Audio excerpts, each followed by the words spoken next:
कर दिया है और जिन्होंने शेयर कर दिया है और कंटिन्यूअसली जो है फ्रेंड्स अपना जो है यहाँ पर में इनपुट दे रहे हैं, तो बहुत बहुत शुक्रिया इन सभी लोगों का। आप सभी लोगों के सेशन के पहले ही लाइक्स के लिए। पहला क्वेश्चन आपकी स्क्रीन के ऊपर में ये रहा फ्रेंड्स, अधिक गहराई पर स्थित खनिज। देखिए पहली बात क्या है यहाँ पर में, बहुत ये अधिक गहराई पर है और क्या है, खनिज है। ठीक है, उन तक पहुंचने के लिए हम गहरे बोर बनाते हैं या फिर गड्ढा करते हैं गहरा। ठीक है, इस प्रकार के खनन को क्या कहा जाता है? खनन क्या होती है आप लोगों की, बेसिकली जमीन में से कुछ चीज को जो निकाला जाता है उसको खनन कहा जाता है। मिनरल हो जाए या पेट्रोलियम हो जाए, उनकी जो माइनिंग होती है, ठीक है, बेसिकली उसी को हिंदी में खनन बोलते हैं। Drilling, quarrying, open cast mining, shaft mining.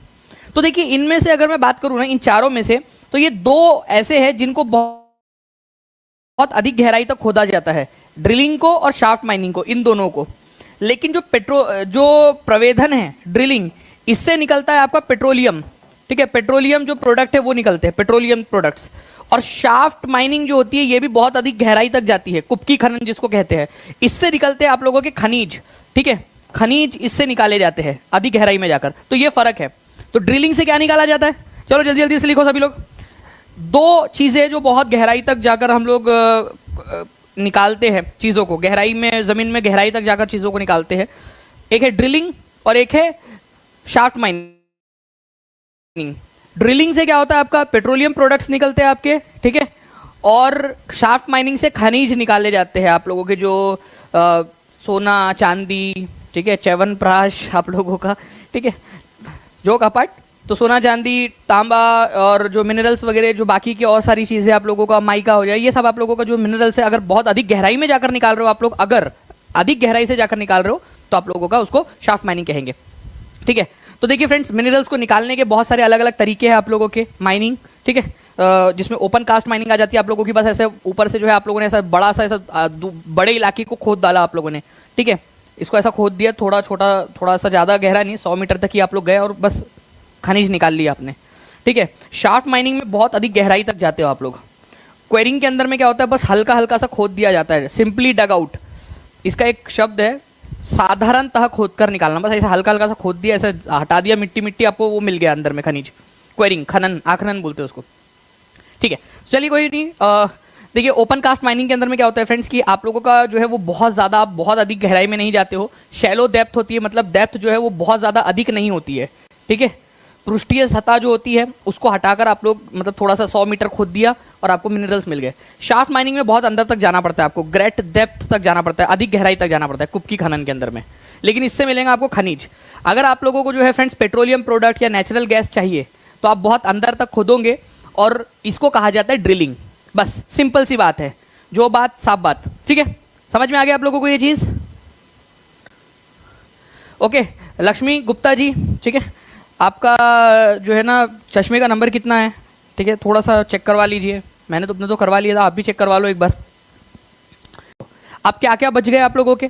दो चीज़ें ही बच गई है आप लोगों की, है ना, ओपन कास्ट माइनिंग और क्वेरिंग। तो देखिए जब शैलो डेप्थ होता है ना, शैलो डेप्थ मतलब इतना भी कम नहीं होगा कि बस ऐसा, बस पृथ्वी के पास में ही खनिज मौजूद है और आपने उसको निकाल लिया। शैलो डेप्थ या फिर कम गहराई जिसको बोलते हैं आप लोग, ठीक है, कम गहराई, तो उसके अंदर में विवृत खनन या ओपन कास्ट माइनिंग आता है आपका। लेकिन जब आपसे बोला जाए कि पृथ्वी के सतह के पास मौजूद खनिज, मतलब कि जस्ट ऐसा ही है, इतना पास है सतह के पास में कि बस ऐसा हल्का सा हटा दिया, थोड़ी मिट्टी वगैरह हटा दी और आपको खनिज मिल गया वो वहाँ पर में, उसको कहा जाता है क्वेरिंग, आखनन या उत्खनन भी इसको कहते हो आप लोग, आखनन या उत्खनन भी इसको कहा जाता है। इसके लिए एक और शब्द का इस्तेमाल किया जाता है, पृथ्वी के सतह के पास मौजूद खनिज के लिए साधारणतः खोदकर, सिंपली डग आउट भी बोल सकते हो आप लोग, कि सिंपल सा खोदा और निकाल दिया। ठीक है, तो ये वाली चीज़ है आप लोगों का। इसमें खोदा पहाड़ निकली चुईया वाला काम नहीं होगा, ठीक है, क्योंकि पहाड़ खोदना ही नहीं आप लोगों को, आपको बस ऐसा छोटा छोटा सा खोलना है, अरे वाह चुईया निकल गई, हो गया काम। ठीक है, निकलना तो चुईया ही है। तो यहाँ पर में उत्खनन या आखनन इसको कहा जाता है, क्वेरिंग, ये आप लोग याद रखेंगे आप लोग। तो आंसर इसका ऑप्शन नंबर सी हो जाएगा फ्रेंड्स। ठीक है, क्वेरिंग के अंदर में क्या होता है, ये बस जो आपकी रॉक, सैंड या ग्रेवल वगैरह जो होते हैं ना आपके, जो गिट्टी मिट्टी वगैरह वो सब होती है, जो उनको बस ऐसा हटा दिया जाता है, थोड़ा बहुत खोद दिया जाता है, तो आपको क्या होगा, आपको मिल जाएंगे, बहुत पास में होते हैं, ग्राउंड के बहुत पास में होते हैं। ठीक है, इसमें एक जो है ना एक शब्द ये भी आता है, simply dug out. Simply dug out का मतलब होता है साधारणतः खोद कर निकालना। ठीक है, साधारणतः एकदम सिंपल सा खोदा और निकाल लिया आप लोगों ने। ओके, बस ये चीज़ को थोड़ा सा आप लोग याद रखिए। मैं आप लोगों का थोड़ा सा यहाँ पर मैं आंसर्स आपके यहाँ पर मैं चेक करने की भी कोशिश करूँ। बिल्कुल, चलिए, बहुत बढ़िया फ्रेंड्स। आप लोगों ने 5 मिनट के अंदर 700 के करीब पहुंचा दिया आप लोगों ने, और लाइक से नंबर भी आप लोगों के बढ़ते जा रहे हैं। तो सभी लोग जल्दी जल्दी से लाइक एंड शेयर करते रहेंगे और टीचिंग परीक्षा चैनल को सब्सक्राइब करके बेल आइकन भी दबा देंगे, ठीक है। चलो, पृथ्वी के पास मौजूद खनिजों को किस प्रक्रिया द्वारा खोदा जाता है? जल्दी बताइए। सीटेट फरवरी 2014 का क्वेश्चन आंसर करेंगे आप सभी लोग अभी जल्दी से। फरवरी 2014 का क्वेश्चन,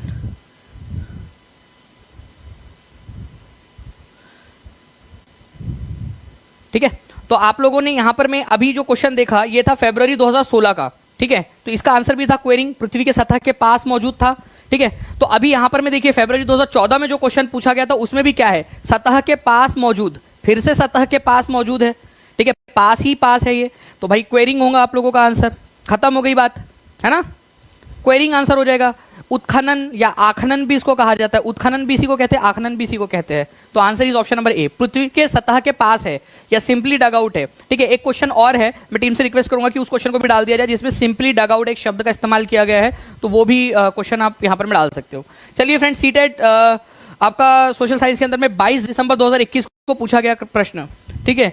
पेट्रोलियम और प्राकृतिक गैस जो पृथ्वी की सतह से बहुत नीचे होती है उसके लिए किसका इस्तेमाल करते हैं? यहां पर में शब्द है पेट्रोलियम और प्राकृतिक गैस, ये दोनों चीजें हैं, पेट्रोलियम और प्राकृतिक गैस। बताइए इसका आंसर क्या होगा आप लोगों का, ठीक है। कैल्सिनेशन कहा गया, कैल्सिनेशन यहाँ पर में कहीं तो भी था, कैल्सिनेशन यहाँ पर है, निस्तापन। इसमें क्या होता है ना, बेसिकली आप कोई भी मिनरल है, ठीक है, या कोई चीज़ है, उसको हीट करते हो टू रिमूव इम्प्योरिटीज, जो इम्प्योरिटीज होती है ना उसको हटाने के लिए जब आप हीट करते हो प्रोडक्ट को, ऑक्सीजन की जनरली उसके अंदर में कमी रखी जाती है थोड़ी, ताकि ऐसा ना हो कि वो मेल्ट ही हो जाए करके, ठीक है। तो जब आप किसी चीज़ को हीट करते हो उसमें से इम्प्योरिटी हटाने के लिए उसको कैल्सिनेशन या फिर निस्तापन कहा जाता है। चलिए, पेट्रोलियम और प्राकृतिक गैस जो पृथ्वी की सतह से बहुत नीचे होती है उसके द्वारा किसके द्वारा निकाली जाती है? तो ड्रिलिंग के द्वारा निकाली जाती है, ठीक है। अधिक गहराई, ठीक है, आपकी कुपकी खनन भी अधिक गहराई है, लेकिन यहाँ से खनिज निकालते हैं और ड्रिलिंग से निकालते हैं आपका पेट्रोलियम और प्राकृतिक गैस। सिंपल सी बात है। नेक्स्ट क्वेश्चन की तरफ में हम लोग आगे बढ़ते हैं फ्रेंड्स। आप लोगों के पेट्रोलियम और प्राकृतिक गैस धरातल के बहुत नीचे पाए जाते हैं और इनके लिए जो इस्तेमाल किया जाता है, गहन कूपों की खुदाई की जाती है, ठीक है, जिसको प्रवेधन या ड्रिलिंग कहते हैं।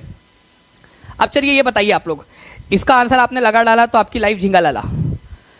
Consider the following 2 statements A and B about food security and choose the correct answer. खाद्य सुरक्षा के बारे में निम्नलिखित कथनों ए और बी पर विचार करिए। एनसीईआरटी के अंदर में 8वीं कक्षा की पुस्तक के अंदर में दिया हुआ है ये पॉइंट आप लोगों का। The ultimate aim of agricultural development is to increase food security. Agricultural development, कृषि विकास का सबसे बड़ा एक महत्वपूर्ण लक्ष्य हमारा क्या है? फूड सिक्योरिटी को मेंटेन करना। बट ये फूड सिक्योरिटी क्या बला है सर? मतलब खाने की सुरक्षा करना है, उसको Z+ सिक्योरिटी दे दे हम लोग खाने को, कोई चुरा कर ना लेकर जाए इस वजह से? नहीं। देखिए फ्रेंड्स, फूड सिक्योरिटी का मतलब क्या होता है? फूड सिक्योरिटी का मतलब यहाँ पर मैं बोला है एग्जिस्टेंस ऑफ अवेलेबिलिटी, मतलब कि अवेलेबल हो फूड सारे लोगों के लिए, ठीक है, in the times of natural calamities. गलत, not in natural calamities, all time. यहाँ नेचुरल कैलेमिटी की जगह क्या होना चाहिए था? ऑल पीपल के लिए, ऑल टाइम, हमेशा, ठीक है। आपको क्या नेचुरल कैलेमिटी के समय ही भूख लगती है क्या?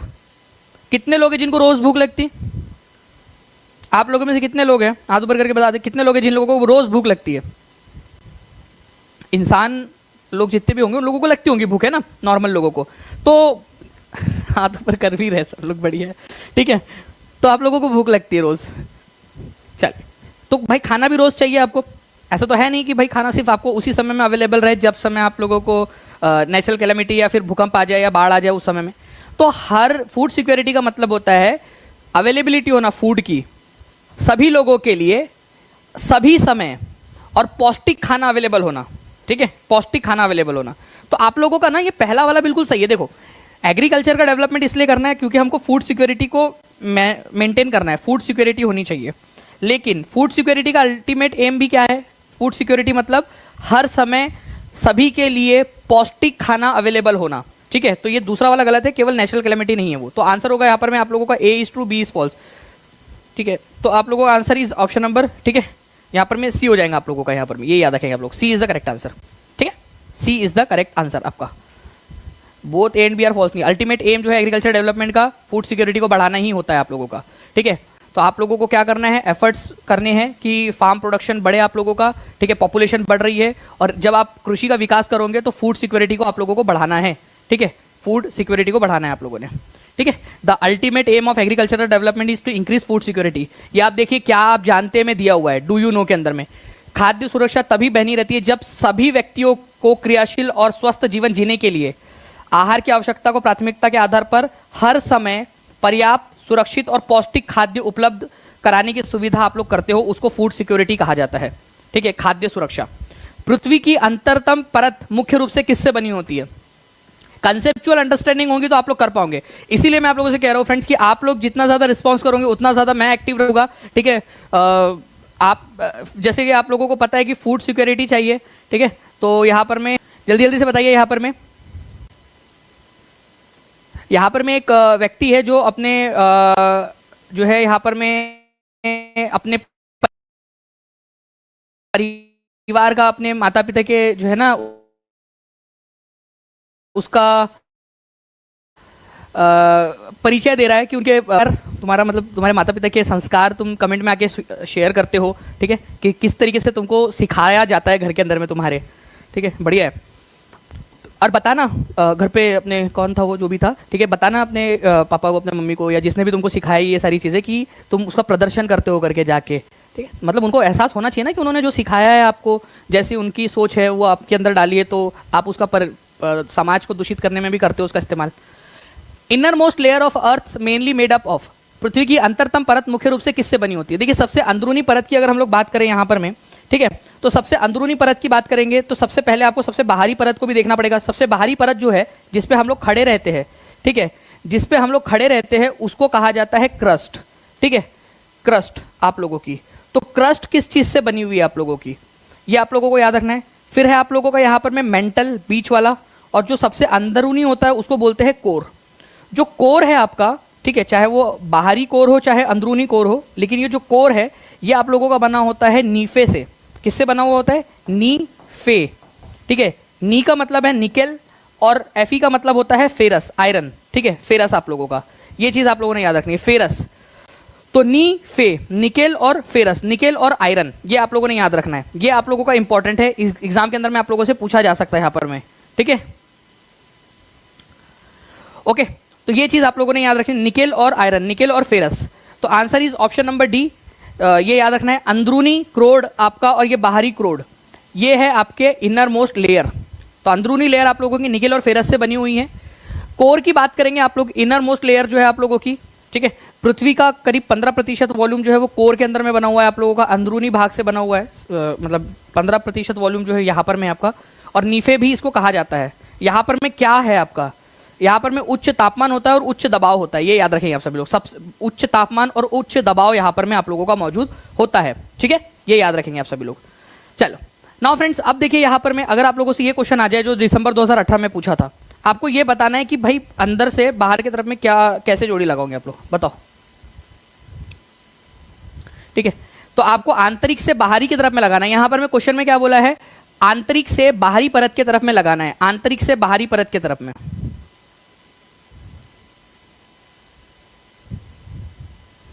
तो देखो अगर आप लोगों से बोला जाए कि अंदर से बाहर की तरफ में आप आइए, तो सबसे पहले आप लोग देखोगे यहाँ पर में इनर कोर है आप लोगों का, इनर कोर सबसे अंदर वाला, इसको आंतरिक क्रोड कहा जाता है।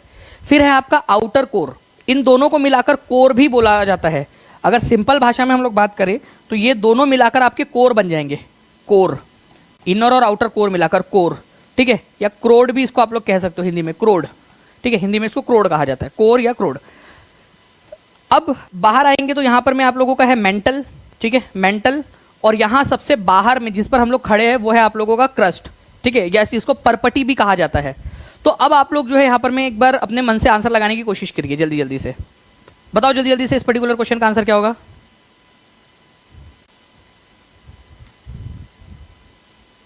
जल्दी बताइए।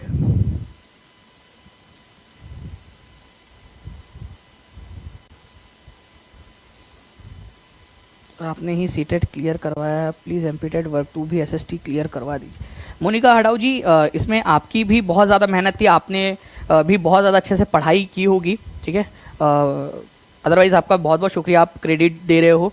तो आप जो कर रहे हो ये सारी चीज़ें जो हम लोग पढ़ रहे हैं, आपकी रिवीजन हो रही है, उसको भी अच्छे से करते जाइए। और जो बीपीएससी के भी लेक्चर्स होते हैं उसको भी आप देख सकते हो, क्योंकि उसमें भी हम लोग काफ़ी सारी चीज़ें और भी एक्स्ट्रा पढ़ते हैं हम लोग, ठीक है।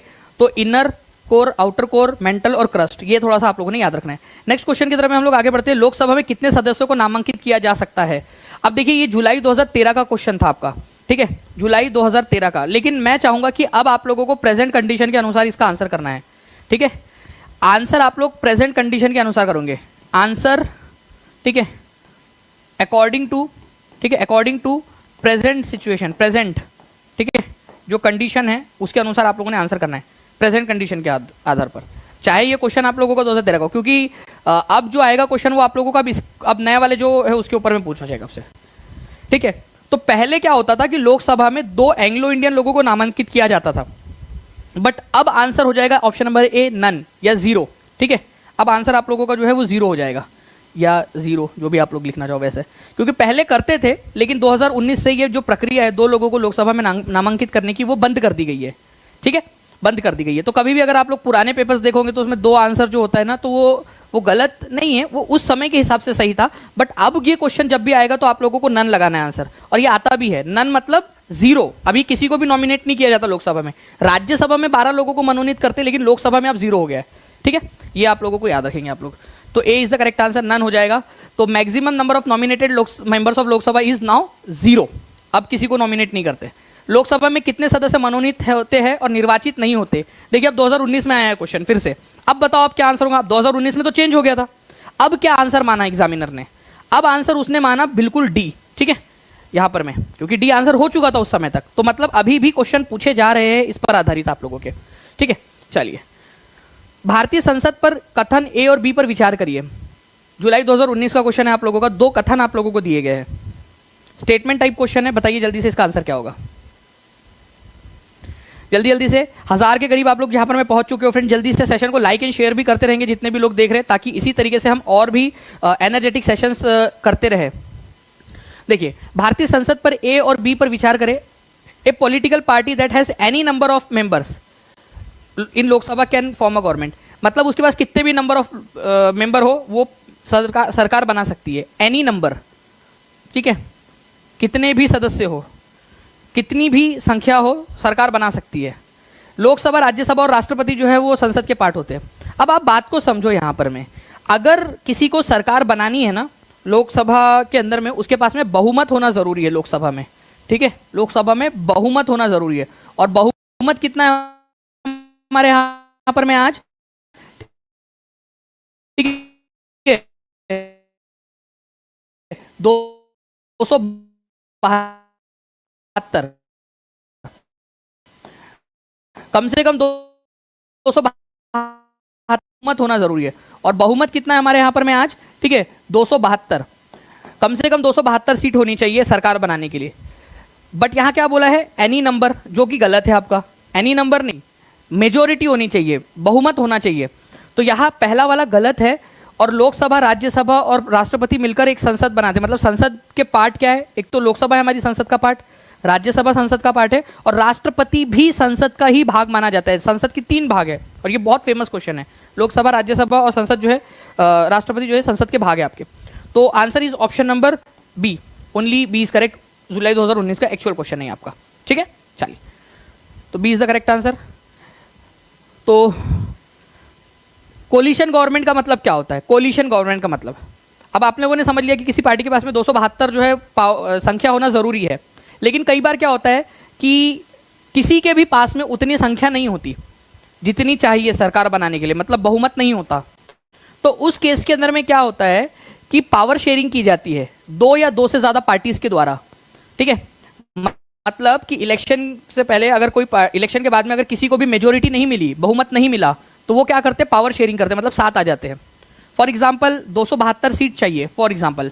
अब ये 3 पार्टी है, ए, बी और सी, ठीक है, और एक और डी ले लेते हैं हम लोग, ठीक है। 272 चाहिए आपको, तो ए, बी और सी और डी हम लोगों ने मान लिया फॉर एग्जाम्पल। 210 मिली इसको, ठीक है। इसको हम 50 सीट दे देते हैं। अभी क्या बन गई सरकार इन दोनों की मिलाकर? नहीं, ठीक है। इसके पास में मान लेते हैं कि 25 सीट है, ठीक है। और इसके पास में, ठीक है, आप लोगों की इसके पास में जो है 12 सीट है, और जो बाकी की बच गई वो अदर के पास में है फॉर एग्जाम्पल, तो 250, 210 और 50, 260 और 25, ठीक है, ये कितनी हो गई आप लोगों की?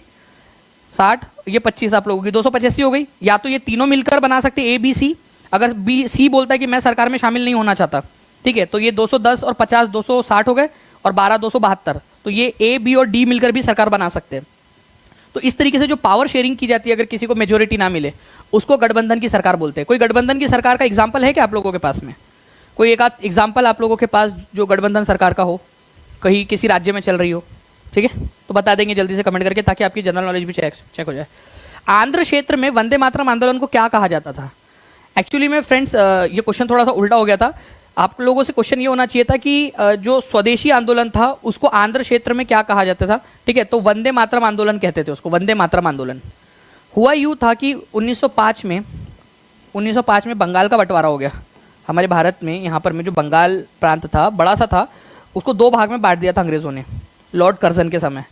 तो इस बंटवारे के खिलाफ हमारे भारत में स्वदेशी आंदोलन शुरू हुआ था, स्वदेशी आंदोलन। अब ये स्वदेशी आंदोलन जो था, इसको भारत के कई सारे हिस्सों में अपनाया गया, कई सारे हिस्सों में ये फैल गया था। ये बंगाल विभाजन के विरोध में, लेकिन ये भारत के कई सारे इलाकों में फैल गया, स्पेशली आंध्रा वाले इलाके में भी। इसको यहाँ पर में वंदे मातरम आंदोलन के नाम से जानते थे, ठीक है, ये आपको याद रखना है, वंदे मातरम आंदोलन। तो स्वदेशी आंदोलन को आंध्रा क्षेत्र में वंदे मातरम आंदोलन के नाम से भी जाना जाता था, ठीक है। चलिए, किस गवर्नर जनरल ने घोषणा की थी कि अवध पर कुशासन हो रहा है? ठीक है, अवध कहाँ है? ये आज का यूपी है मान लीजिए, और ये वाला क्षेत्र जो है अवध का क्षेत्र है, लखनऊ के आसपास वाला इलाका, ठीक है। अवध पर कुशासन हो रहा है और उचित प्रशासन सुनिश्चित करने के लिए, मतलब यहाँ पर मैं सही से शासन करने के लिए ब्रिटिश शासन की आवश्यकता है, मतलब ब्रिटिशर्स का दायित्व बनता है कि इस पर कब्जा कर ले। किसने घोषणा की थी ये? तो ये घोषणा की थी लॉर्ड डलहाउजी ने, ठीक है, लॉर्ड डलहाउजी, ये याद रखना है आप सभी लोगों ने, ओके। लॉर्ड डलहाउजी, डलहाउजी जो है फ्रेंड्स, ये भारत के एक गवर्नर जनरल रहे हैं, ठीक है, सेकेंड लास्ट गवर्नर जनरल।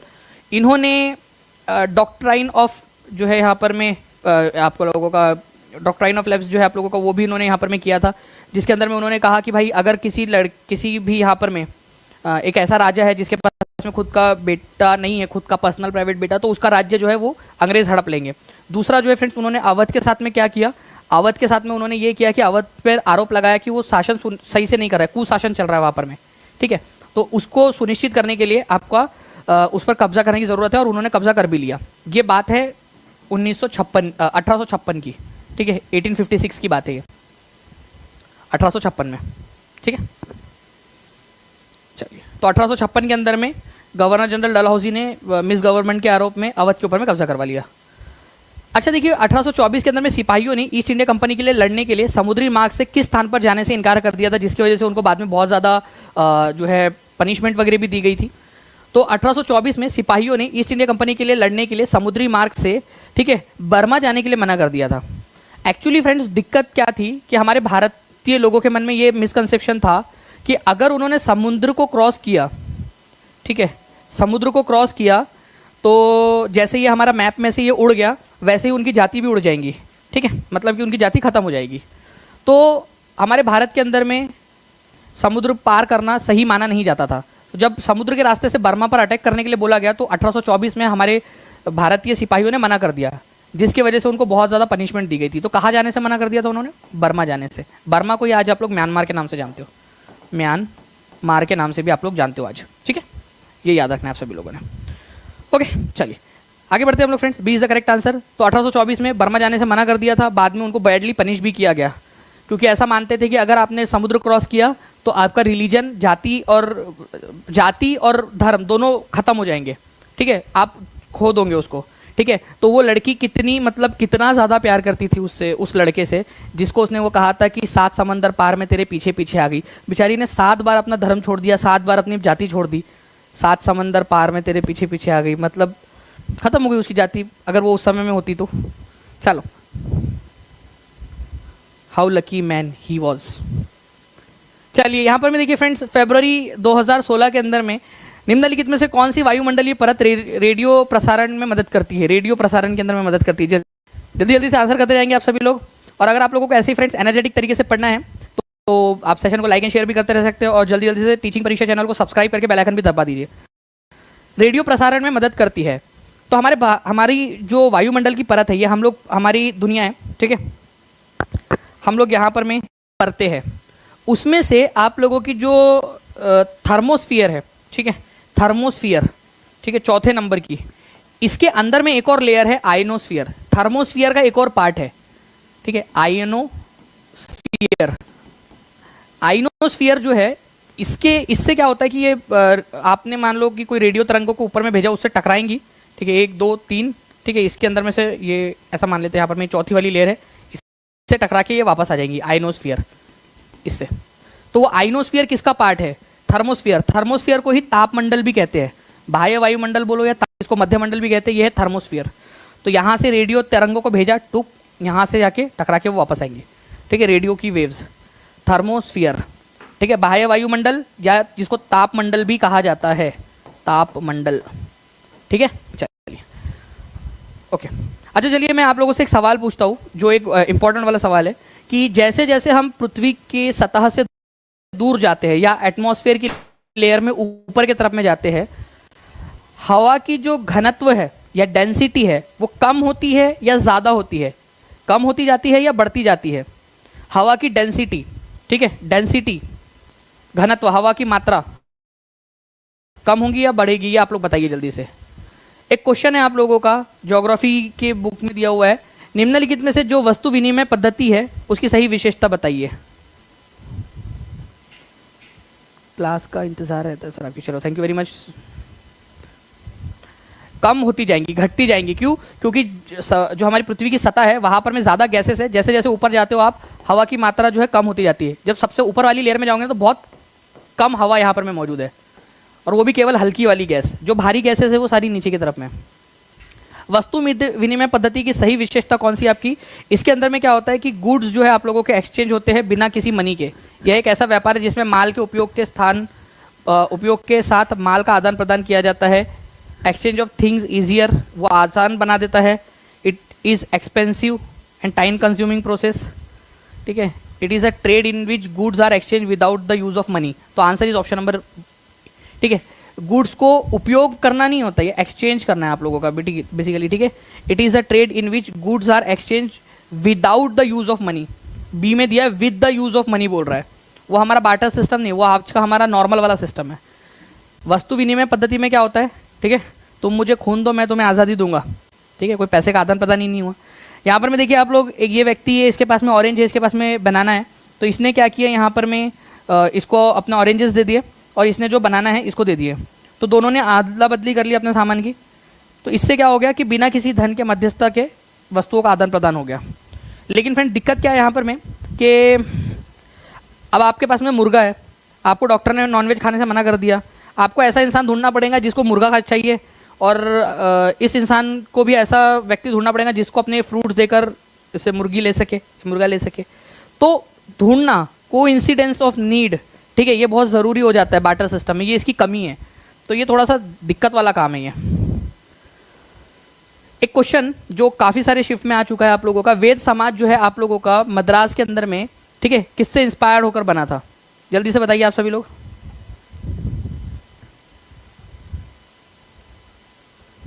जी एलिशा सिंह जी, बिल्कुल आपने सही समझा है, लेकिन पूरी कोशिश कर रहे हैं यहाँ पर मैं कि पूरी एनर्जी बना के रखे, चाहे थक बहुत गया है। चलिए, तो यहाँ पर मैं मद्रास चेन्नई में स्थापित वेद समाज किससे प्रेरित था? तो वेदा समाज जो है फ्रेंड्स आप लोगों का ब्राह्मो समाज से प्रेरित था। ब्राह्मो समाज की स्थापना बंगाल में की गई थी, ठीक है, राजा राममोहन रॉय के द्वारा। तो उसी से प्रेरणा लेकर मद्रास में वेदा समाज की स्थापना हुई थी, ठीक है। तो आप लोगों को वेद समाज के बारे में अगर मैं बताऊँ तो वेदा समाज जो है, जैसे बंगाल में ब्राह्मो समाज था, बिल्कुल वैसा ही चेन्नई या दक्षिण भारत के अंदर में वेदा समाज था। वेदा जो समाज था वो था, इसकी स्थापना हुई थी 1864 में, यहाँ पर में 1864 के अंदर में, ठीक है। चलिए, अब देखिए ये यंग बंगाल मूवमेंट की स्थापना किसने की है? तो बहुत ही फेमस और इंपॉर्टेंट क्वेश्चन है, जल्दी बताओ किसने की थी यंग बंगाल मूवमेंट या यंग बंगाल आंदोलन की? आप लोग जल्दी से देखो और बताओ इसका आंसर क्या होगा, ठीक है। इसके अलावा जो है फ्रेंड्स ब्राह्मो समाज जो है आपका राजा राममोहन रॉय ने इसकी स्थापना की। ब्राह्मो समाज ऑफ इंडिया, ब्राह्मो समाज से ही अलग होकर ब्राह्मो समाज ऑफ इंडिया बना था बाद में, केशव चंद्र सेन ने इसकी स्थापना की। प्रार्थना समाज बॉम्बे में इसकी स्थापना हुई थी, ठीक है, जाति प्रथा के खिलाफ, आत्माराम पांडुरंग ने इसकी स्थापना की। आर्य समाज के संस्थापक कौन थे ये आप लोग बताएंगे, कब हुई थी इसकी स्थापना और कौन से शहर में? कब हुई थी और कौन से शहर में, मल्टीपल एग्जाम्स में क्वेश्चन आ चुका है। ठीक है, चलो अब देखिए फ्रेंड्स, एक क्वेश्चन है आपका। देखिए इस क्वेश्चन के अंदर में ना आप लोगों को बेसिकली बोला गया है कि आप लोग असर्शन और रीज़न के आधार पर सही आंसर दीजिए। देखिए एक जो पहला स्टेटमेंट है इसमें बोला गया, ईवी रामास्वामी नाइकर, जिनको पेरियार के नाम से भी जाना जाता है, वो हिंदू जो ग्रंथ थे जैसे मनु स्मृति, भगवत गीता और रामायण, उसके क्रिटिक थे, मतलब उसके आलोचक थे। पेरियार का मानना था कि ये जो टेक्स्ट है इन्होंने ही अपर कास्ट की अथॉरिटी को इस्टेब्लिश किया, मतलब ऊपरी जाति के लोगों को इस्टेब्लिश किया है, लोअर कास्ट को डोमिनेट किया है, पुरुषों को ऊपर रखा है, महिलाओं को नीचे रखा है इन धर्म ग्रंथों ने। तो ये यहाँ पर भी पूरा का पूरा जो डिस्कशन है वो आपको इन्हीं के माध्यम में रखना पड़ेगा, इनके विचार के आधार पर, क्योंकि आपसे इन्हीं के आधार पर पूछा है। तो ईवी रामास्वामी नाइकर का मानना था कि मनुस्मृति, भगवत गीता और रामायण जो है वो क्या करती है, वो ऊपर जाति वाले लोग जो है, ब्राह्मण लोग जो है, उनको बढ़ावा देती है, और जो छोटी जाति के, जो सो कॉल्ड छोटी जाति जिनको माना जाता है, उनको डोमिनेट करती है, पुरुषों को प्रधानता देती है, महिलाओं को नीचे रखती है। तो ये बिल्कुल सही है, रीज़न ये सही है। ठीक है इनका, तो महिलाओं को नीचे रखती है, अपर कास्ट को ऊपर रखती है, लोअर कास्ट को नीचे रखती है। ठीक है, ओके, तो ये दोनों के दोनों आप लोगों के सही है। तो A and R are correct and A is the, ठीक है, R is the correct reason for A. भाई उन्होंने क्रिटिक क्यों किया? क्या उनको कोई प्रॉब्लम, पर्सनल प्रॉब्लम थी वहां पर में? नहीं, उनको लग रहा था कि भाई जो धर्म ग्रंथ है वो क्या कर रहे हैं, वो नुकसान पहुंचा रहे हैं, ठीक है, समाज को, इसी वजह से उन्होंने इसका विरोध किया था। तो आंसर क्या हो जाएगा आप लोगों का?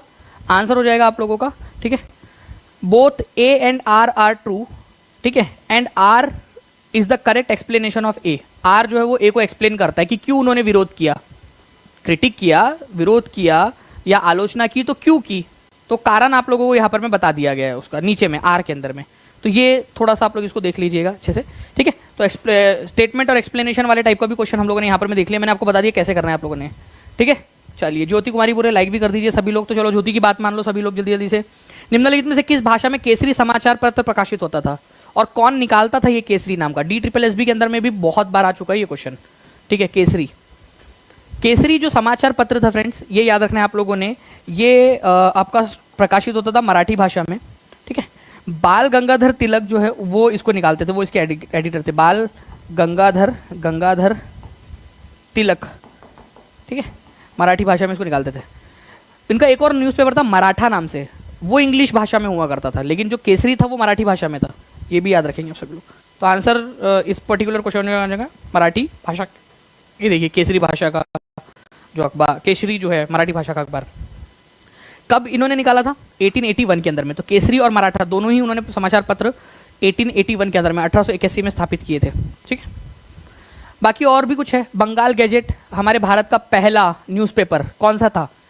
लॉन्ग टर्म के लिए काम आएगा आपको। बंगाल गैजेट की स्थापना जेम्स अगस्टस हिक्की ने की थी, ठीक है। हिक्कीज गैजेट भी इसको बोलते थे, बंगाल गैजेट को। मिरातुल अखबार, ठीक है, मिरातुल अखबार जो है ये फारसी भाषा का फर्स्ट, फारसी भाषा का अखबार, first Persian newspaper of India, newspaper था भारत का पहला ये, फारसी भाषा का। राजा राम मोहन राय निकाले गए थे इसको, ठीक है। ABP अमृत बाजार पत्रिका शिशिर कुमार घोष और मोतीलाल घोष निकाले थे, और केसरी वाला आप लोग यहाँ देख ही सकते हो, ठीक है। यंग इंडिया, हरिजन और नवजीवन ये महात्मा गांधी से रिलेटेड है। चलिए, स्कूलों में मध्याह्न भोजन की योजना का प्रावधान भारतीय नागरिकों को दिए गए मौलिक अधिकारों में से किसका विस्तार है? समानता का अधिकार, जीवन का अधिकार, शोषण के विरुद्ध अधिकार, धर्म की स्वतंत्रता का अधिकार। भाई खाना आपको पता है ना, वो मिड डे मील मिलता है आप लोगों को स्कूल के अंदर में, आपको नहीं मिलता, बच्चों को जो दिया जाता है, ठीक है। तो मिड डे मील जो है ये किसका विस्तार आप लोग मानोगे? एक बार कोशिश तो करो, ठीक है, कोशिश तो करो। आपको पता है फ्रेंड्स कि धर्म का खाना खाने से क्या लेना देना है कि खाना खिलाएंगे तो धर्म का फ्रीडम है, ये तो कोई बात ही नहीं हुई, ठीक है। एक्सप्लॉयटेशन, शोषण के विरुद्ध अधिकार का भी कोई इससे बात नहीं हुई आपकी, ठीक है। इक्वालिटी और लाइफ, तो इनमें से फ्रेंड्स जिंदा रहने के लिए तेरी कसम एक मुलाकात ज़रूरी है सनम। अरे पागल लड़के, खाना खाना भी ज़रूरी है, पानी पीना भी ज़रूरी है, मतलब क्या है, तेरे को मिला देंगे, तेरे को भूखा रखेंगे, तू जी लेगा ज़िंदगी अपनी? नहीं ना, ठीक है। तो जिंदा रहने के लिए खाना खाना भी ज़रूरी है, तो राइट टू लाइफ का ही विस्तार है ये मध्याह्न भोजन आप लोगों का। तो खाना खाना, साफ़ पानी पीना, ठीक है, साफ वातावरण, ये सब आप लोगों के राइट टू लाइफ के अंदर में आते हैं, आर्टिकल नंबर 21 के अंतर्गत, ठीक है। तो आर्टिकल नंबर 21 का ही विस्तार है वो, खाना खाना आप लोगों का, राइट टू लाइफ। चलिए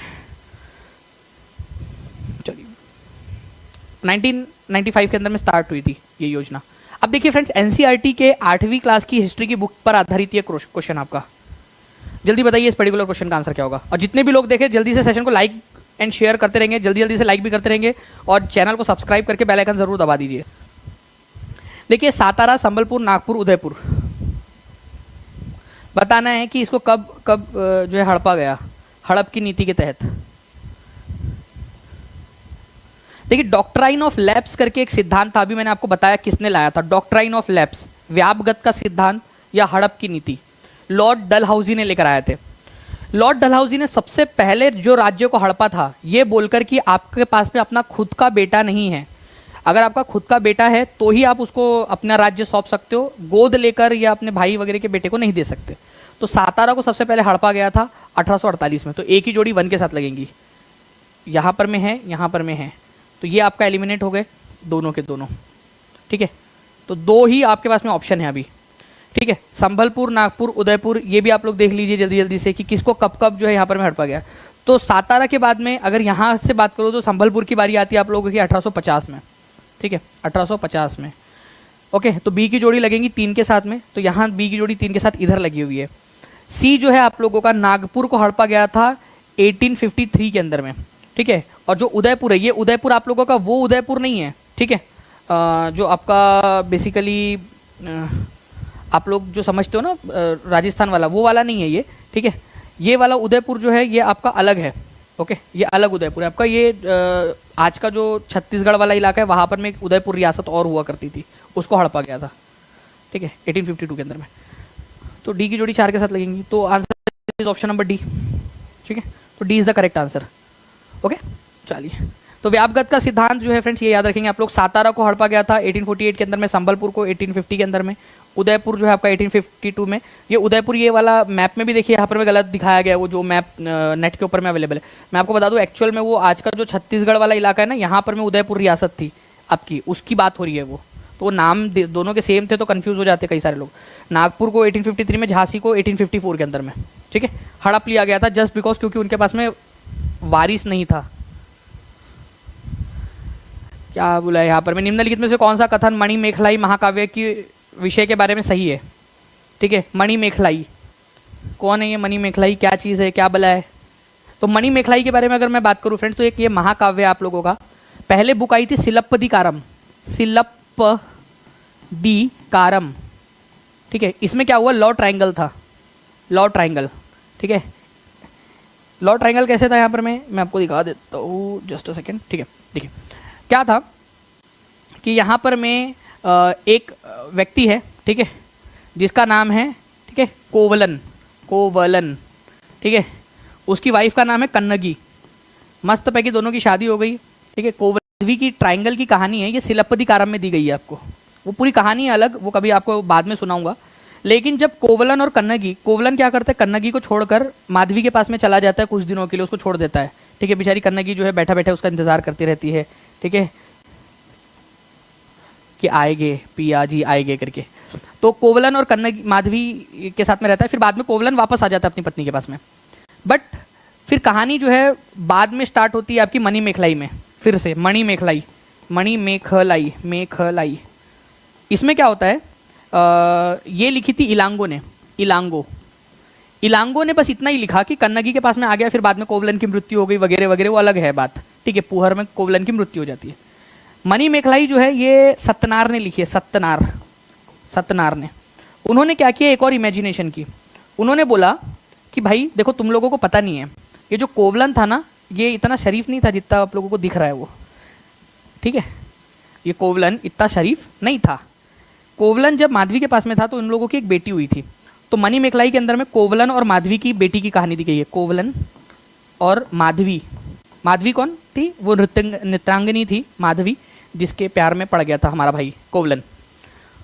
तो तमिल भाषा में लिखा गया है, सत्यनार ने इसको लिखा है मणिमेखलाई को। इसमें जो है वो स्टोरी दी गई है कोवलन और माधवी की बेटी की। अभी आपको समझ में आ गया पूरा कि कोवलन और माधवी की कहानी, बेटी की कहानी दी गई है। ये 2500 साल पहले नहीं लिखी गई थी आप लोगों की, ठीक है। ये कितने साल पहले लिखी गई थी आप लोगों की?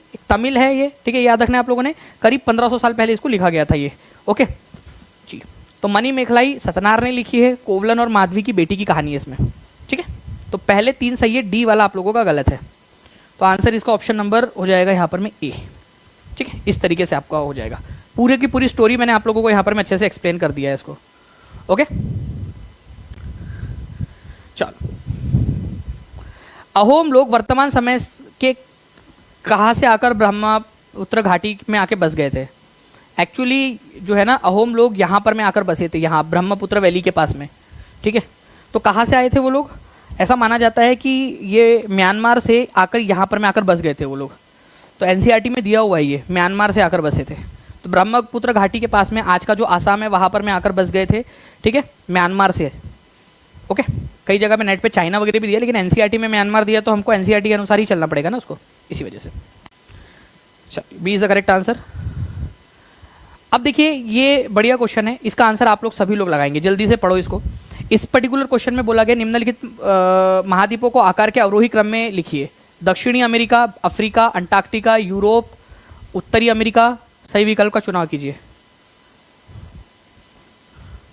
नॉर्थ अमेरिका, ठीक है, Africa, south America, Europe, Antarctica. अब देखिए, आपको पता होना चाहिए फ्रेंड्स कि अगर मैं बोलूं कि सबसे बड़ा महाद्वीप कौन सा है, तो आप लोग फटाक से आंसर लगा दोगे कि एशिया है। एशिया के बाद में कोई किसकी बारी आती है? अफ्रीका की आती है। तो सेकंड नंबर पे अफ्रीका है ना। तो इनमें से ये वाला आंसर तो हो ही नहीं सकता। क्यों नहीं हो सकता? क्योंकि सेकंड नंबर का आपको पता ही है कि जो है अफ्रीका है आपका। और अवरोही डिसेंडिंग ऑर्डर में लगाना है, बड़े से छोटे की तरफ में आप लोगों को, ओके। तो ये भी थोड़ा सा आप लोग देखिए। इसके अलावा आप लोगों को पता होना चाहिए फ्रेंड कि सबसे छोटा है आपका ऑस्ट्रेलिया, ठीक है, ऑस्ट्रेलिया। और ऑस्ट्रेलिया से छोटा है यूरोप, ऑस्ट्रेलिया से थोड़ा सा बड़ा है यूरोप।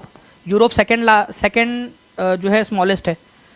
तो यूरोप, अंटार्कटिका यूरोप के बाद नहीं आ सकता सबसे छोटा, ठीक है, मतलब अंटार्कटिका थोड़ी सबसे छोटा है, ठीक है। यहाँ पर में भी आप देखिए, तो ये एलिमिनेट हो गया। यूरोप जो है आखिरी में आना चाहिए अगर ऑस्ट्रेलिया नहीं है ऑप्शन में। तो सिर्फ 2 चीज़ों से मैंने यहाँ पर मैं आपको एलिमिनेट करके दिखा दिया। बाकी आपको पूरा भी पता होना चाहिए यहाँ पर में कि भाई सबसे पहले एशिया आता है, फिर अफ्रीका आता है आपका, फिर आप लोगों का है नॉर्थ अमेरिका, ठीक है, नॉर्थ अमेरिका, साउथ अमेरिका है आप लोगों का, ठीक है, फिर अंटार्कटिका महाद्वीप है आकार में, अंटार्कटिका, फिर यूरोप और फिर ऑस्ट्रेलिया है, ठीक है, आकार के मामले में। लेकिन अगर आप लोगों को थोड़ा भी पता होता है कि सेकंड नंबर पे अफ्रीका है, तो पहला ऑप्शन एलिमिनेट हो गया।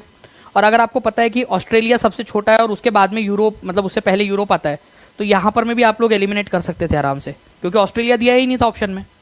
समझ में आया क्या आप लोगों को कैसे एलिमिनेट किया हमने? ऑस्ट्रेलिया था ही नहीं ऑप्शन में, तो अब आपके लिए जो सबसे छोटा बच गया वो यूरोप बच गया, है ना, सेकंड लोवेस्ट वाला। इस तरीके से आप लोग इसको कर सकते थे। और ये एक्चुअल क्वेश्चन है जो एग्जाम में आया था आप लोगों के, ठीक है। चलिए, तो इसको भी आप लोगों ने ध्यान रखना है अपने एग्जाम पॉइंट ऑफ व्यू से। आगे बढ़ते हैं हम लोग, ठीक है। यहाँ आप देख सकते हो पूरा का पूरा फ्रेंड्स, थर्ड नंबर पे नॉर्थ अमेरिका है, सेकंड नंबर पे अफ्रीका है, सबसे छोटा महाद्वीप ऑस्ट्रेलिया है, सेकंड स्मॉलेस्ट यूरोप। अब इस क्वेश्चन को भी देखिए, आप लोगों को 2 स्टेटमेंट दिए गए हैं। 1950 में भारत सरकार ने प्लानिंग कमीशन का गठन किया था, योजना आयोग का। उसका काम था पॉलिसीज़ को डिज़ाइन करना और एग्जीक्यूट करना, ताकि भारत का इकोनॉमिक डेवलपमेंट हो सके। तो प्लानिंग कमीशन, आपको पता है कि प्लानिंग कमीशन था, अब उसके जगह पे योजना आयोग आ गया है वैसे। तो उसकी स्थापना 1950 में हुई थी, ऐसा कह रहा है ये। तो क्या ये पॉइंट सही है? ठीक है, क्या 1950 में इसकी स्थापना हुई थी प्लानिंग कमीशन की? 1956 में जो दूसरी पंचवर्षीय योजना थी, इसको फोकस किया गया था एग्रीकल्चर के ऊपर में, ठीक है, ताकि कंज्यूमर गुड्स और इंडस्ट्री, ठीक है, एग्रीकल्चर के ऊपर में फोकस किया गया था और कंज्यूमर गुड्स इंडस्ट्रीज के ऊपर में फोकस किया गया था। तो ये 2 स्टेटमेंट आप लोगों को दिए गए, आपको बताना कौन सा वाला सही है।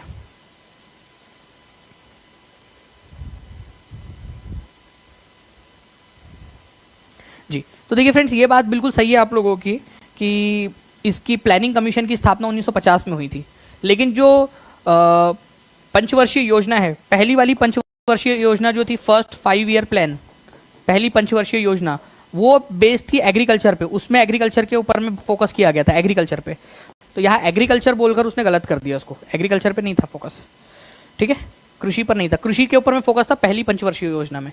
तो दूसरा वाला गलत है, पहला वाला सही है। तो आंसर आपका हो जाएगा यहाँ पर में C, A is true, B is false. ठीक है, ऐसे आप लोगों ने इसको करना था। ठीक है, चलिए तो आप यहाँ पर में देखिए फ्रेंड्स, प्लानिंग कमीशन की स्थापना की गई थी 1950 में इंडियन गवर्नमेंट के द्वारा। नीति आयोग ने वैसे अब प्लानिंग कमीशन को बदल दिया है। 2014 में ये बात की गई थी कि भाई नीति आयोग आएगा, और फाइनली 1 जनवरी 2015 से, ठीक है, नीति आयोग का गठन हो गया आपका योजना आयोग के जगह पे। अब जल्दी से फास्ट फॉरवर्ड जो है फ्रेंड्स, रिवीजन के लिए अगर आप लोग तैयार हो तो जल्दी जल्दी से बता दीजिए, और सभी लोग आंसर करेंगे कमेंट के अंदर में। हर एक बच्चे का आंसर आना चाहिए, चाहे लाइव देख रहे हो ऑफलाइन देख रहे हो, सभी लोग आंसर करेंगे कमेंट में। और जल्दी से सेशन को लाइक करके भी बता दीजिए कि इसी तरीके से आपको पढ़नी है बहुत सारी चीज़ें। देखिए रिवीजन क्वेश्चन आप लोगों के, स्वदेशी मूवमेंट जो है आप लोगों का जो शुरू किया गया था डेल्टाई आंध्रा में, इसको क्या नाम से जाना जाता था? जो बंगाल विभाजन के बाद बंगाल में स्वदेशी आंदोलन शुरू हुआ था, उसको ये आंध्रा वाले इलाके में किस नाम से जानते थे? इसको कहते थे आप वंदे मातरम आंदोलन। ठीक है, वंदे मातरम आंदोलन। तो A is the correct answer, काफ़ी सारी एग्जाम्स में आ चुका है, आप देख सकते हो। ठीक है, नेक्स्ट, पृथ्वी के कोर मुख्य रूप से किससे बने हैं? पृथ्वी का कोर मतलब ये हमारी पृथ्वी है, तो ये जो अंदरूनी हिस्सा है ना, उसकी बात हो रही है यहाँ पर में। तो वो नीफे से बना है, निकेल और फेरस से। फेरस का मतलब भी होता है आयरन, तो निकेल और iron. Answer is option number C. जल्दी एकदम स्पीड आंसर आना चाहिए, मेरे बताने के पहले आप लोग आंसर कर दो, ऐसी प्रैक्टिस करिए आप लोग। ठीक है, उसके बाद में गठबंधन सरकार के बारे में कौन सा वाला कथन सही है? अलग अलग एग्जाम्स में आया हुआ है, जो पढ़ा है आपने, ठीक है, उसी पर आधार करना है। देखिए, तो गठबंधन सरकार का मतलब होता है जब 2 या 2 से ज़्यादा पॉलिटिकल पार्टीज आपस में पावर शेयरिंग करती है, मतलब सत्ता में साझेदारी करती है। ठीक है, उसको हम लोग कहते हैं गठबंधन की सरकार। जैसे बिहार में गठबंधन की सरकार चल रही है, महाराष्ट्र में चल रही है, ठीक है, और आप लोगों का बहुत सारे और भी राज्य जहाँ पर गठबंधन की सरकारें चल रही है। ठीक है, मतलब किसी ना किसी पॉलिटिकल पार्टी ने दूसरी पॉलिटिकल पार्टी को समर्थन दिया हुआ होता है, उससे सरकार चलती है। वेद समाज की स्थापना कब हुई थी और कहाँ हुई थी? चलिए ये भी बता दी, DSSB PRT में पूछा गया क्वेश्चन है, कब हुई थी? मैंने पूछ लिया, तो अब जब पूछ लिया भाई तो पूछ लिया, बताओ अभी। क्लास जो है सारिका वर्मा जी 5 बजे से स्टार्ट हो, रोज़ 5 बजे। तो वेद समाज की स्थापना जो है फ्रेंड्स 1864 में की गई थी। ठीक है, आप लोगों की मद्रास में। वेद समाज किससे इंस्पायर्ड था? वैसे ये क्वेश्चन DSSB PRT का है, आप लोग देख सकते हो। तो आप लोग जो है आपकी एग्जाम तक के लिए, आप लोगों की जॉब तक के लिए तैयारी हो जा रही है। नाउ फ्रेंड्स, ग्रह के बाहर से अंदर तक पृथ्वी की परतों का सही क्रम क्या है? अंदर, बाहर से अंदर तक। पिछला जो क्वेश्चन मैंने पूछा था आपसे, उसमें मैंने बाहर से अंदर तक पूछा था। ठीक है, मतलब बेसिकली वहाँ पर में, ठीक है, आउटसाइड से जो है आप लोगों का मतलब इनसाइड से आउटसाइड पूछा था आपसे, इनसाइड से आउटसाइड। बट अब जो मैं क्वेश्चन पूछ रहा हूँ आपसे, उसमें बाहर से अंदर तक आना है आपने। मतलब सबसे बाहर में क्या है? तो आप लोगों का है क्रस्ट। ठीक है, क्रस्ट जिसको आप बाहरी बोलते हो। ठीक है, फिर आप लोगों का क्या हो जाएगा? मेंटल हो जाएगा बीच में, और फिर अंदर में कोर हो जाएगा अंतरतम में। तो क्रस्ट, मेंटल और कोर। ठीक है, ये आप देख सकते हो, क्रस्ट, फिर मेंटल, और ये वाला कोर है। कोर को भी 2 भाग में बांट सकते हैं, आउटर और इनर में। ठीक है, लेकिन अब उसने बांटा नहीं है, उसने कोर बोल दिया बस, तो ठीक है। ठीक है, तो आंसर सी हो जाएगा आपका। SSC CGL में आया हुआ क्वेश्चन नहीं है आपका 2023 में। मतलब आप लोग ऑफिसर बन सकते हो तानिश सर की टीचिंग परीक्षा के ऊपर में क्लास देखकर। तो टीचिंग परीक्षा चैनल को जल्दी से सब्सक्राइब कर लीजिए, वरना अदरवाइज बाद में आप पछताओगे कि यार जब पढ़ा रहे थे तब पढ़ लेते तो ज़्यादा अच्छा रहता। जब सर बोल रहे थे कि अच्छे से कर लो, रिस्पॉन्स वगैरह सारे अच्छे से कमेंट में आंसर करो, तो काश कर लेते। बहुत तेज़ी से आप लोग आंसर कर रहे हो फ्रेंड्स, ऐसे ही पढ़ते रहिए तो मुझे भी मज़ा आएंगी आप लोगों को पढ़ाने में। तो चैनल को सब्सक्राइब करके बेल आइकन सभी लोगों ने दबा देना है। एक रिक्वेस्ट आपसे करूँगा बस, कि जहाँ भी आप लोग इस क्लास को शेयर कर सकते हो, ठीक है, तो यही एक गुरु दक्षिणा समझ के आप लोग जो है वो शेयर करते जाइए, ताकि एनर्जी के साथ में आपको पढ़ा सके। चाहे पर्सनल लेवल पे कुछ भी फील कर रहे हो हम, तबियत कुछ भी हो, लेकिन आपको अच्छे से पढ़ा सके पूरी एनर्जी के साथ में। तो सभी लोग लाइक एंड शेयर ज़रूर कर देंगे भर भर के, यही आप लोगों से चाहिए। ठीक है, थैंक यू धीरज जी, बहुत बहुत शुक्रिया आपके प्यारे से कमेंट के लिए। ठीक है, चलो बहुत बहुत शुक्रिया। मिलते हैं फ्रेंड्स हमारे नेक्स्ट क्लास के अंदर में। कल हम लोग इसको कंटिन्यू करेंगे। ठीक है, कल 5 बजे आप लोगों की